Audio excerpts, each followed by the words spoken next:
বিসমিল্লাহির রহমানির রহিম। মোজা পরে নামাজ আদায়। হাদিস নাম্বার 360, বুখারী। হযরত জাবির ইবনে আব্দুল্লাহ রাদিয়াল্লাহু তাআলা আনহু থেকে বর্ণিত, তিনি একবার প্রসাব করে ওযু করলেন এবং মোজার উপর মাসেহা করলেন, তারপর দাঁড়িয়ে নামাজ পড়লেন।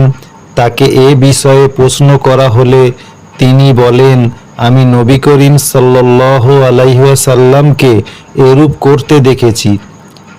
ইব্রাহিম বললেন, লোকেরা জরিরের এই হাদিসটির খুব পছন্দ করত, কেননা তিনি ছিলেন সবার শেষে ইসলাম গ্রহণকারীদের অন্যতম।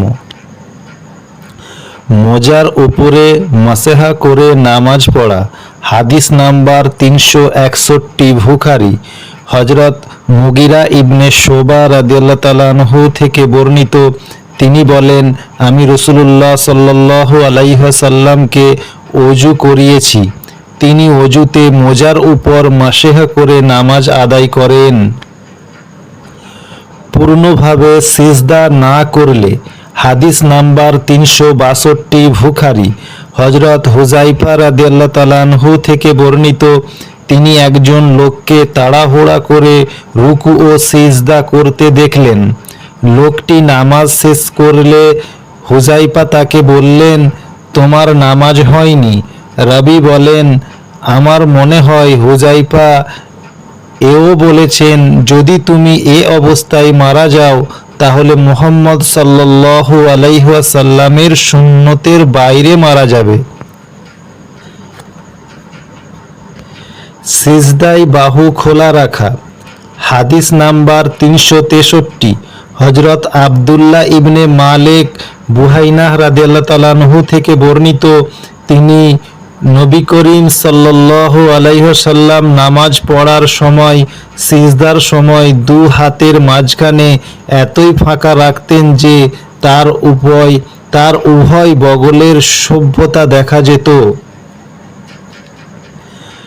কিবলামুখী হওয়ার ফজিলত।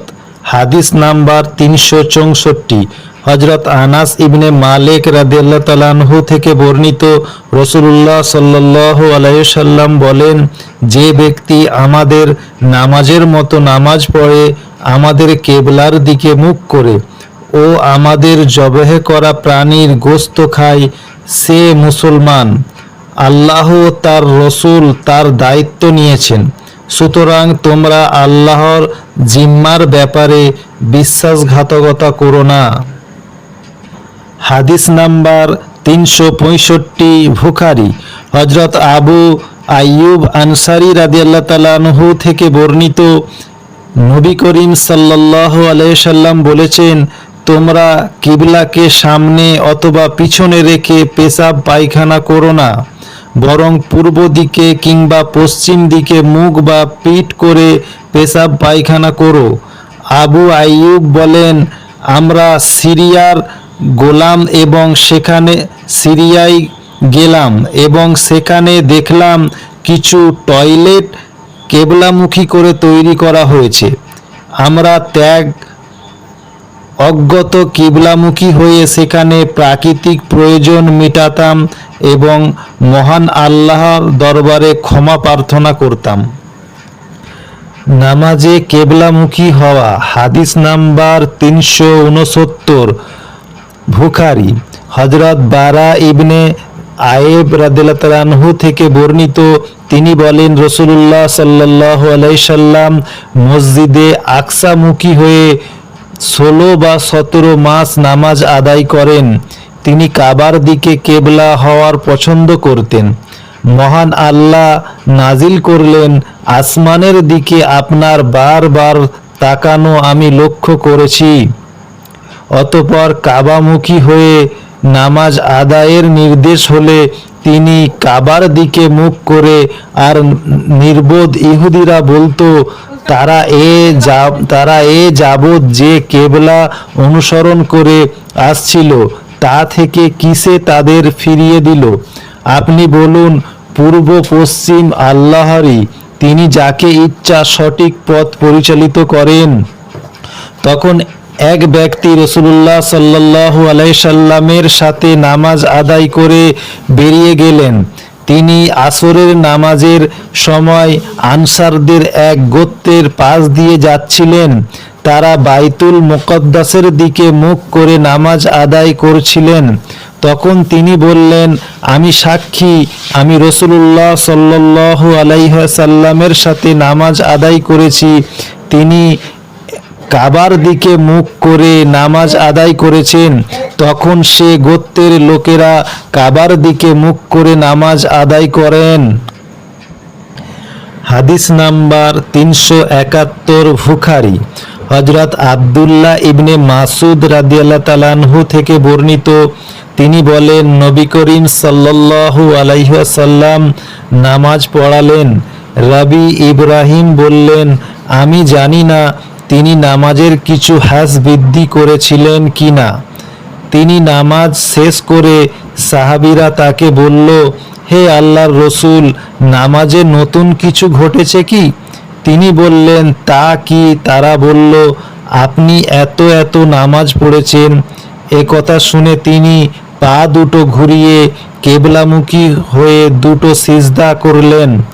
তারপর সালাম ফিরালেন। অতঃপর আমাদের দিকে মুখ ফিরিয়ে তিনি বললেন, যদি নামাজে নতুন কিছু ঘটে তাহলে তা আমি নিশ্চয়ই তোমাদেরকে বলবো। তবে আমি তোমাদের মতোই মানুষ, আমার তোমাদের মতো ভুল হতে পারে। যদি আমার ভুল হয় তাহলে মনে করিয়ে দেবে, এবং তোমাদের যদি কারোর নামাজের মধ্যে সন্দেহ হয় তাহলে সে যেন প্রাকৃত ব্যাপারটি অনুবাদন করে এবং সে অনুযায়ী নামাজ পূর্ণ করে সালাম ফিরিয়া তারপর যেন সে দুটো সিজদা করে। কিবলা ভুলে গেলে। হাদিস নাম্বার 372। হযরত আনাস ইবনে মালিক রাদিয়াল্লাহু তাআলা আনহু থেকে বর্ণিত, উমর রাদিয়াল্লাহু তাআলা আনহু বলেন, তিনটি বিষয়ে আমার ইচ্ছা আল্লাহর ইচ্ছার সাথে মিলিত হয়েছে। 1 নম্বর, আমি বললাম, হে আল্লাহর রসূল, মাকামে ইব্রাহিমকে নামাজের স্থান বানালে ভালো হতো। আল্লাহ আয়াত নাজিল করলেন, তোমরা মাকামে ইব্রাহিমকে নামাজের স্থান বানাও। 2 নম্বর, পর্দার আয়াত। আমি বললাম, হে আল্লাহর রসূল, যদি আপনি আপনার স্ত্রীদের পর্দার হুকুম দিতেন তাহলে খুব ভালো হতো, কেননা সৎ অসৎ সবাই তাদের সাথে কথা বলে। এমন সময় পর্দার আয়াত নাজিল হলো। 3 নম্বর, একবার নবী করিম সাল্লাল্লাহু আলাইহি ওয়াসাল্লামের স্ত্রী নারী সবার আবেগের তার বিরুদ্ধে একত্রিত হন। আমি তাদেরকে বললাম, যদি তিনি আপনাদেরকে তালাক দেন তাহলে নিশ্চয়ই আল্লাহ আপনাদের অপেক্ষায় উত্তম মুসলিম নারী তাকে দান করবেন। তখন এ সম্পর্কে আয়াত নাজিল হলো। হাদিস নাম্বার 374 বুখারী। হযরত আব্দুল্লাহ ইবনে মাসউদ রাদিয়াল্লাহু তাআলা আনহু থেকে বর্ণিত, তিনি বলেছেন, এক সময় নবী করিম সাল্লাল্লাহু আলাইহি সাল্লাম জোহরের 5 রাকাত নামাজ পড়লেন। সাহাবাগণ বলল, নামাজ কি বেশি করা হয়েছে? তিনি বললেন, সেটা কি ধরনের? লোকেরা বলল, আপনি 5 রাকাত নামাজ আদায় করেছেন। হযরত আব্দুল্লাহ বলেন, এ কথা শুনে তিনি পা ঘুরিয়ে অর্থাৎ কেবলামুখী হয়ে দুটো সিজদা করলেন। থুথু ফেলতে বাধ্য হলে কাপড়ের কিনারায় ফেলবে। হাদিস নাম্বার 375 বুখারী। হযরত আনাস ইবনে মালিক রাদিয়াল্লাহু তাআলা আনহু থেকে বর্ণনা করেন, রাসূলুল্লাহ সাল্লাল্লাহু আলাইহি সাল্লাম কিবলার দিকে দেয়ালে কব দেখে তা নিজ হাতে মুছে ফেললেন এবং তার চেহারায় অসন্তুষ্ট ও ক্ষোভের ভাব প্রকাশ পায়।